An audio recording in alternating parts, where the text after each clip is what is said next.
pagi Ibu dan teman-teman. Terima kasih atas kesempatan yang diberikan kepada kelompok kami. Pada video kali ini, kami dari kelompok 2 akan mempresentasikan hasil diskusi kelompok tentang standar pengauditan.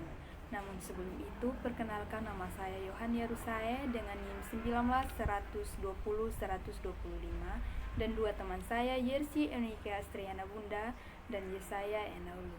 Materi yang pertama akan dibawakan oleh saya sendiri. Fungsi standar audit. Standar auditing adalah 10 standar yang ditetapkan dan disahkan oleh Institut Akuntan Publik Indonesia yang terdiri dari standar umum, standar pekerjaan lapangan, dan standar pelaporan beserta interpretasinya. Standar auditing merupakan pedoman audit atas laporan keuangan historis. Standar auditing terdiri atas 10 standar dan dirinci dalam bentuk standar perikatan audit atau yang biasa disebut SPA. Dengan demikian, SPA merupakan penjabaran lebih lanjut masing-masing standar yang tercantum di dalam standar auditing. Jadi, berbicara mengenai standar audit, ini merupakan sebuah aturan yang ditetapkan agar bisa dijadikan sebagai pedoman khusus untuk menilai dan melakukan evaluasi. Evaluasi tersebut merupakan evaluasi mengenai laporan keuangan perusahaan tersebut. Proses auditing ini juga bisa dianggap sebagai sebuah proses melakukan pemeriksaan dan juga penilaian serta evaluasi mengenai hasil laporan keuangan. Proses tersebut dilakukan oleh seseorang baik internal maupun eksternal. Baik, selanjutnya terkait standar perikatan audit atau yang biasa disingkat SPA. SPA merupakan penjabaran lebih lanjut dari masing-masing standar yang tercantum di dalam standar auditing. Standar perikatan audit ini berisi ketentuan-ketentuan dan juga pedoman utama yang harus diikuti oleh akuntan publik dalam melaksanakan penugasan audit. Kepatuhan terhadap standar perikatan audit ini yang diterbitkan oleh Institut Akuntan Publik Indonesia ini bersifat wajib bagi seluruh anggota Institut Akuntan Publik Indonesia. Termasuk di dalam standar perikatan audit adalah interpretasi standar perikatan audit atau ISPA yang merupakan interpretasi resmi yang dikeluarkan oleh Institut Akuntan Publik Indonesia terhadap ketentuan-ketentuan yang diterbitkan oleh Institut Akuntan Publik Indonesia dalam standar perikatan audit. Dengan demikian, interpretasi standar perikatan audit atau ISPA memberikan jawaban atas pernyataan atau pertanyaan ataupun keraguan dalam penafsiran ketentuan-ketentuan yang dimuat dalam standar perikatan audit sehingga merupakan perluasan lebih lanjut berbagai ketentuan dalam SPA. Standar auditing terdiri atas yang pertama di sini merupakan standar umum. Yang pertama, audit harus dilaksanakan oleh seorang atau lebih yang memiliki keahlian dan pelatihan teknis yang cukup sebagai auditor. Yang kedua, dalam semua hal yang berhubungan dengan perikatan, independensi dalam sikap mental harus dipertahankan oleh auditor. Dan yang ketiga di sini adalah dalam pelaksanaan audit dan penyusunan laporannya, auditor wajib menggunakan kemahiran profesionalnya dengan cermat dan saksama. Dan yang kedua, standar pekerjaan lapangan. Di sini yang pertama, pekerjaan harus dirancanakan sebaik-baiknya dan jika digunakan asisten harus disupervisi dengan semestinya. Yang kedua, pemahaman memadai atas pengendalian intern harus diperoleh untuk merencanakan audit dan menentukan sifat, saat, dan lingkup pengujian yang akan dilakukan. Dan yang ketiga di sini adalah bukti audit kompeten yang cukup harus diperoleh melalui inspeksi, pengamatan, permintaan keterangan, dan konfirmasi sebagai dasar memadai untuk menyatakan pendapat atas laporan keuangan yang diaudit. Dan yang terakhir adalah standar pelaporan di sini yang pertama, laporan auditor harus menyatakan apakah laporan keuangan telah disusun sesuai dengan prinsip akuntansi yang berlaku umum di Indonesia. Yang kedua, laporan auditor harus menunjukkan atau menyatakan jika ada ketidakkonsistenan penerapan prinsip akuntansi dalam penyusunan laporan keuangan periode berjalan dibandingkan dengan penerapan prinsip akuntansi tersebut dalam periode sebelumnya. Yang ketiga, pengungkapan informatif dalam laporan keuangan harus dipandang memadai, kecuali dinyatakan lain dalam laporan auditor.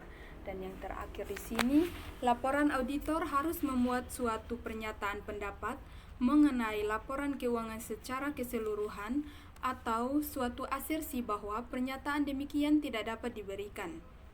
Jika pendapat secara keseluruhan tidak dapat diberikan, maka alasannya harus dinyatakan. Dalam hal nama auditor dikaitkan dengan laporan keuangan, maka laporan auditor harus memuat petunjuk yang jelas mengenai sifat pekerjaan audit yang dilaksanakan, jika ada, dan tingkat tanggung jawab yang dipikul oleh auditor. Sekian dari saya, materi selanjutnya akan dibawakan oleh teman saya. Terima kasih. Baik, di sini saya akan menjelaskan tentang rangka standar pengauditan AIPA atau American Institute of Certified Public Account dan PCAOB atau Public Company Accounting Oversight Board. American Institute of Certified Public Account atau AIPA adalah sebuah asosiasi profesional swasta uang terdiri dari 370 CPA di 128 negara. Ia melakukan sejumlah fungsi yang secara langsung menunjang kegiatan anggota CPA. Yang paling penting dari fungsi ini adalah pengumuman aturan dan standar yang memadu audit dan layanan terkait yang diberikan kepada perusahaan-perusahaan non-publik, entitas pemerintah seperti negara bagian, kabupaten, kota, dan distrik sekolah, dan entitas lain seperti perguruan tinggi dan badan amal. Yang berikut Public Company Accounting Oversight Board. PCAOB menggambarkan dirinya sebagai perusahaan nirlaba yang didirikan oleh Kongres untuk mengawasi audit perusahaan publik untuk melindungi investor dan kepentingan umum dengan mendorong laporan audit yang informatif, akurat, dan mandiri. Semua perusahaan akuntan publik yang menyediakan audit untuk perusahaan publik diharuskan untuk mendaftar dengan membayar sejumlah biaya dan mengikuti aturan dan standar dari PCAOB. Perkenalkan, nama saya Yersi Eunike Asterena Bunda, NIM 19-120-105. Di sini saya akan menjelaskan mengenai apa itu SPAP, ISA, GAAS, standar pengauditan AICPA, dan standar pengauditan PCAOB. Yang pertama ada SPAP atau Standar Profesional Akuntan Publik. Standar Profesional Akuntan Publik adalah kodifikasi berbagai pernyataan standar teknis yang merupakan panduan yang dalam memberikan jasa bagi akuntan publik di Indonesia. SPAP ini dikeluarkan oleh Dewan Standar Profesional Akuntan Publik, Institut Akuntan Publik Indonesia. SPAP ini terdapat 5 pernyataan standar yang telah dikodifikasi, yaitu 1. Pernyataan standar auditing. Standar auditing merupakan panduan audit atas laporan keuangan historis. Standar auditing ini terdiri dari 10 standar dan dirinci dalam bentuk pernyataan standar auditing atau PSA. PSA ini berisi ketentuan-ketentuan dan panduan utama yang harus diikuti oleh akuntan publik dalam melaksanakan pemeriksaan audit. Yang kedua ada pernyataan standar atestasi. Pernyataan standar atestasi memberikan rangka untuk fungsi atestasi bagi jasa akuntan publik yang mencakup tingkat keyakinan tertinggi yang diberikan dalam jasa audit atas laporan keuangan historis, pemeriksaan atas laporan keuangan prospektif, serta tipe perikatan atestasi lain yang memberikan keyakinan yang lebih rendah. Yang ketiga ada pernyataan jasa akuntansi dan review. Standar jasa akuntansi dan review memberikan rangka untuk fungsi non-atestasi bagi jasa akuntan publik yang mencakup jasa akuntansi dan review. Yang keempat ada pernyataan jasa konsultasi. Standar jasa konsultasi memberikan panduan bagi praktisi yang menyediakan jasa konsultasi bagi kliennya melalui kantor akuntan publik. Jasa konsultasi pada hakikatnya berbeda dengan jasa atestasi akuntan publik terhadap asersi pihak ketiga. Yang kelima atau yang terakhir ada pernyataan standar pengendalian mutu. Standar pengendalian mutu ini memberikan panduan bagi kantor akuntan publik di dalam melaksanakan pengendalian kualitas jasa yang dihasilkan oleh kantornya dengan mematuhi berbagai standar yang telah diterbitkan oleh Dewan Standar Profesional Akuntan Publik dan aturan etika kompartemen akuntan publik yang diterbitkan oleh Kompartemen Akuntan Publik Ikatan Akuntan Publik Indonesia. Yang kedua adalah ISA atau International Standard on Auditing. ISA ini diterbitkan oleh The International Auditing and Assurance Standard Board, yaitu badan yang dibentuk oleh The International Federation of Accountants. Nah, dalam ISA ini diadopsi negara Indonesia sebagai standar audit pada tahun 2013. Standar audit internasional ini memiliki dampak penerapan terhadap audit, salah satunya adalah menimbulkan audit yang lebih berkualitas dan menghasilkan informasi yang lebih andal. Standar audit internasional ini juga menimbulkan tantangan bagi akuntan publik dalam mengimplementasi audit yang efektif, peningkatan kapasitas, pelatihan dan pendidikan, pengendalian mutu, serta kepatuhan. Selain itu, metode dan proses audit KAP juga mengalami perubahan yang cukup signifikan. Yang ketiga ada GAAS atau Generally Accepted Auditing Standard, adalah aturan-aturan atau pedoman umum yang digunakan akuntan publik yang terdaftar atau bersertifikat dalam mempersiapkan dan melaksanakan pemeriksaan laporan keuangan. Di dalam Generally Accepted Auditing Standard ini terdapat 10 standar audit yang menjadi pedoman auditor dalam melaksanakan pemeriksaan laporan keuangan yang dikelompokkan menjadi 3 standar, yaitu standar umum, standar pekerjaan lapangan, dan standar pelaporan. Yang pertama standar umum atau general standard yang terbagi atas 3. Yang pertama kompetens, yaitu audit harus dilakukan oleh seseorang atau lebih yang memiliki keahlian dan pelatihan teknis yang cukup sebagai auditor. Yang kedua independence, yaitu dalam semua hal yang berhubungan dengan penugasan, independensi dalam sikap mental harus dipertahankan oleh auditor. Yang ketiga due professional care, dalam pelaksanaan audit dan penyusunan laporannya, auditor wajib menggunakan kemahiran profesionalnya dengan cermat dan seksama.